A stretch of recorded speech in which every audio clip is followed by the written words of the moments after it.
Meillä on tänään Digitalistissa teemana digitalisoituminen johtajien silmin Leadership Forumissa. Ja mulla on tässä vieraana Jari Niska, Solitan toimitusjohtaja, joka meidän tapahtuma-aikaa taitaa olla aurinkolomalla, eli levynä jossain auringossa, näin ainakin toivotaan, että Jari kanssa tallenteella tämmöinen lyhyt haastattelu. Ja sovittiin Jari kanssa, että katsotaan tätä vähän niin kuin solitalaisten silmiin, koska Solita on mielenkiintoinen yritystarina viime vuosien aikana. Te olette Jari kasvanut ainakin 3 vuotta kuin pullotaikina. Miltä se on tuntunut? No mitä, siis sehän on hienoa, että mun mielestä oikeastaan nämä viimeiset 5 vuotta, milloin tämä isompi kasvupuumi on ollut päällä, niin onhan se ollut niin todella hienoa aikaa, että koko ajan tulee uusia asioita ja kehitytään niin yrityksinä kuin yksilöinkin. Ja sitten tietysti mitä hienointa, niin mä oon saatu olla auttamassa meidän asiakkaita tekemässä niin Suomen hienompia juttuja. Ja olemme omalta osaltamme pystyneet auttamaan heitä rakentamaan parempaa bisnestä niin tässä digitaalisessa murroksessa. Sä sanot kasvubuumi ja puhut 5 vuodesta. Miksi teihin on osunut kasvubuumi? Miksi muut firmat ei Suomessa kasvu? Miksi Solita kasvu? No siinä on varmasti monta tekijää kaiken kaikkiaan. Että meidän historialla lähtee vuodesta 1996 lähtien, milloin alettiin tekemään Nokialle ja sen eri yhtiöille ohjelmistokehitystä. Ja sieltä on rakentunut tietyllä tavalla se meidän vahva teknologinen pohja siihen toimintaan. Ja sitten viimeisen 5 vuoden aikana me on vahvasti panostettu tällaisen konsultatiivisen kyvykkyyden haltuunottoon. Ja sitten oltiin varmaan tässä digitaalisen murroksen ensimmäisessä aallossa mukana rakentamassa ratkaisuja eri yrityksille ja sitten tietysti Oy Suomi-alueelle. Ja sitä kautta tietysti kokemusta on kertynyt, meillä on paljon referenssejä, meillä on osaamista paljon. Jos ajatellaan esimerkiksi jotain meidän palvelualan asiakkuutta, niin heillä voi olla, että he on kohdannut murroksia ja heillä on vähän pallo hukassa, että mihin suuntaan mentäisiin seuraavaksi. Ja sitten tietysti me on pystytty tuomaan siihen keskusteluun ne kokemukset niistä 10 ja 100 asiakkuuksista, kenen kanssa me on oltu rakentamassa uusia palveluita tulevaisuutta varten. Niin sitä kautta tietysti meidän palveluportfolio on kehittynyt sellaiseksi, että se osuu tämän ajan hetkeen ja näihin haasteisiin, mitä monet yritykset kohtaavat. Sitten tietysti mä uskon, että meillä on Suomen parhaimmat ihmiset töissä ja sitä kautta laittavat persoonansa peliin ja se auttaa näissä hankkeissa niin kokonaisuuden kannalta. Eli Nokia-koulut. Ja vielä, jos saa lisätä, niin siihen palvelutarjoamaan liittyen, että me on pyritty rakentamaan kokonaistarjoamaan end-to-end-tyyppisesti. Eli me ollaan alkuvaiheessa auttamassa asiakasta rakentaa uusia suunnitelmia ihan siihen loppuvaiheeseen asti, että toteutetaan ja sitten jatkokehitetään heidän asioitaan. Eli Nokia kouluu teille toimituskyvyn ja te olette rakentaneet sen päälle palveluliiketoimintaa, joka auttaa asiakasta vähän niin kuin arvoketjun aikaisemmassa vaiheessa. Kyllä, nimenomaan näin. Miten IT-yhtiölle on uskottavuutta asiakkaan liiketoiminnan konsultoimaan? Miksi ei luoteta? No tietysti lähtökohtaisesti me ollaan, niin kuin todettiinkin, niin teknologiayhtiö lähdetty sieltä liikkeelle, mutta sitten tänä päivänähän, jos ajatellaan, niin yritysmaailmaa ja heidän liiketoiminnan kehitystä, niin sehän on hyvin IT-lähtöistä. Jos ajatellaan tätä digitaalista murrosta ja niitä, että mihin suuntaan mennään, niin IT on jollain tavalla mukana. Eli jos ajatellaan, niin paljon puhutaan siitä, että kaikki budjetit on IT-budjetteja tällä hetkellä. Että on se sitten markkinointia, on se sitten jotain bisnesaluetta, niin siellä jollain tavalla IT-pohjaisia asioita käsitellään. Ja ne edesauttaa asiakkaita rakentaa parempaa ja tehokkaampaa uutta liiketoimintaa. Niin se on tietysti ollut sen pohja, mutta sitten on tietysti vaatinut sitä, että me on pystytty rekrytoimaan oikeanlaisia ihmisiä ja kehittämään omaa palvelutarjoamaamme oikeaan suuntaan. Ja sitten mun mielestä se on keskeistä nämä niin tavallaan se kokemustausta, mitä on kertynyt vuosien varrella. Että me on eletty ja hengitetty tätä murrosta pitkään ollut tekemässä näitä useilla eri toimialoilla 10 eri asiakkaille. Ja sitä kautta tietysti sen kokemuksen kautta löytyy sitä näkemystä niin tuoda niitä esimerkiksi palvelualalle, niitä näkemyksiä, että miten tehdään niin kaupan alalla, miten mediassa, miten teollisuudessa nämä asiat kohdataan. Ja näistä muodostuu mun mielestä sellainen niin kokemuspohja, mikä auttaa siinä myyntityössä. Miltä se jatkuvassa muutoksessa ja turbulenssissa eläminen, johtaminen tuntuu susta itsestä? No, mun mielestä tämä on niin pirun hieno aika kaiken kaikkiaan ja nämä vuodet Solitalla, mitä nyt on tehty, että koko ajan edetään muutoksessa, koko ajan business kehittyy, koko ajan pitää katsoa eteenpäin. Että tällä hetkellä me itse asiassa kesälomien jälkeen lähdetään suunnittelemaan, että mitä 2017-2020,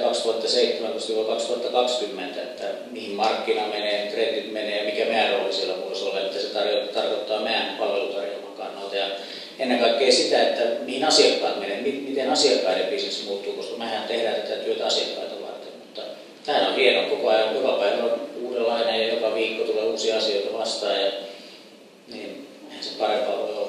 Te kurotatte 5 vuoden päähän jopa strategiassa ja ajattelussa. Minkälaisia asioita sä siellä tulevaisuudessa näet?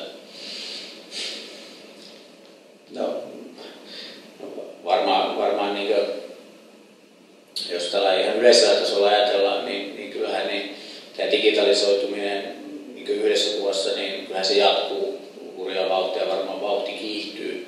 Tulee varmaan ja myös uuden tyyppisiä tapoja hyödyntää niin erilaisia uusia innovaatioita.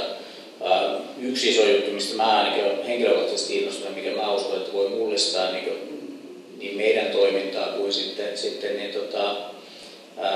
monien yritysten toimintaa on IoT-pohjaiset lähdöt. Että nyt näyttää, että sitten on puhuttu jonkin aikaa, nyt siellä on lähdetty panostaa eri osa-alueilla melko paljon, mutta vähän on pallo hukassa edelleen, että miten oikeasti sitä tietoa pystytään hyödyntämään ja käyttämään paremman liiketoiminnan eteenpäin viimiseksi. Ja mä niin ihan heittän, että voi olla, että jo niin tulevaisuudessa niin me ollaan jollain tavalla Solita on niin tällainen keskittymä, missä me pystytään hyödyntämään eri osaamisia ja kokemuksia eri toimialoilta ja sitä dataa ja sitä informaatiota ja rakentaa sen kautta täyden uuden tyyppisiä palveluja meidän asiakkaille ja avoin data, miten se mahdollistaa, kaikki tällaiset. Niin mä uskon, että seuraavat 5 vuotta tulee olemaan niin kehittymisen kannalta ja kehityksen kannalta paljon nopeampia kuin edelliset 5 vuotta ja nytkin tämä on melko nopea.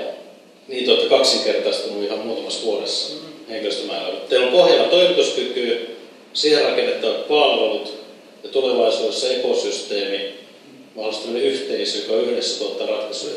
Se voi ihan hyvin olla näin ja mä uskon, että tulevaisuudessa meidän kaltainen yhtiö voi olla tietyllä tavalla sen ekosysteemi, niin tietynlainen ydin, rakentaa palveluja ja sitten me varmaan operoidaan palveluita tulevaisuudessa. Nythän meillä on lupapiste kuntasektorille menevä sähköisen asioiden palvelut. Mä luulen, että tämän tyyppinen niin operointibisnes myös niin jatkuu. Itse asiassa lupapiste on erilainen, että onko se ympäristöministeriön hanke, jota te itse operoitte ja vähän niin kuin ylläpidätte ja kehitätte?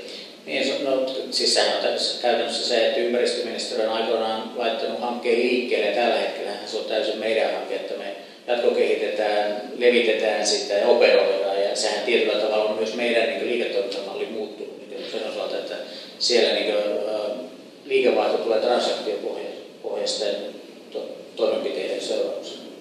Meillä Digitalis Networkissa tämä verkostoajattelu tulevaisuus kuulostaa ihan järkevältä, että tästä kun olette valmiita, niin olkaa yhteydessä. Tai hyvä yhteistyöhän meillä on nytkin, mutta minkälaisia rajoja sä näet? Kuinka iso Solita voi olla 5 vuoden päästä? Onko siellä mitään rajaa? Se hyvin kuvaat, että se digitalisoituminen leviää samaan aikaan toimialojen välillä ja toimintojen välillä, ja sitten sen tulee uusia ulottuvuuksia, joita teknologia mahdollistaa. Niin sehän tarkoittaa, että se vähän luikertelee niin vesi kellarissa vähän niin joka paikkaan. Onko siellä mitään rajaa sen kasvuun vai onko joku unelma tai joku tavoite, ajatus, mitä Solita voi olla? Onko Solitassa oli 1000 ihmistä töissä?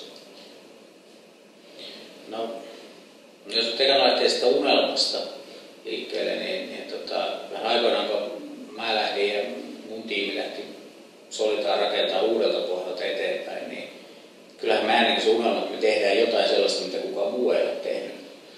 Ja ei me vielä ole tehty mitään hirveän ainutlaatuista. Ja mä uskon, että jostain se vielä löytyy tavallaan, että me erottautuu ja niin se unelma riittyy siihen, että sitten jossain vaiheessa niin kaikki niin johdosta kuin kaikki työntekijät voi olla ylpeitä siitä, että me on saavutettu jotain enemmän kuin ehkä muut muut markkinassa. Se, että miten Soliton voi kasvaa, niin on se melko huikeaa, että katsoo taaksepäin niitä kasvulukuja, että otettu isoja askeleita nyt muutamassa vuodessa tuplattu, ja totta kai se tuplaaminen aina on haasteellisempaa. Ja mä ehkä sanoisin, että sitä tuplaamista tärkeämpää on, että me ollaan rakentamassa merkityksellisiä asioita, me ollaan rakentamassa uutta ja parempaa liiketoimintaa meidän asiakkaille, meidän asiakkaat menestyy, niin sitä kautta me saadaan niin suurempi tyydytys, mutta totta kai kasvuyritys, me halutaan kasvaa siinä mukana. Ja kyllähän meillä ihmisiä varmasti on tulevaisuudessa enemmän, onko 1000 henkeä, niin kuulostaa kovalta, mutta niin mä sanoin silloin, kun meillä oli niin 100 henkeä, että miten tämä triplattaisi. Kuulostaa silloin kovalta, että siihen tottuu. Niin, mutta mä luulen, että kuitenkin tämän tyyppinen bisnes muuttuu ja liiketoimintamalli tulee muuttua. Ja mä toivon, että 5 vuoden kuluttua se meidän liiketoiminta ei ole niin henkilösidonnaista kuin tällä hetkellä, vaan on jotain uuden tyyppisiä liiketoimintamalleja, mikä sitten osaltaan luo kasvua, mutta ei välttämättä näy siinä henkilömäärässä niin dramaattisesti.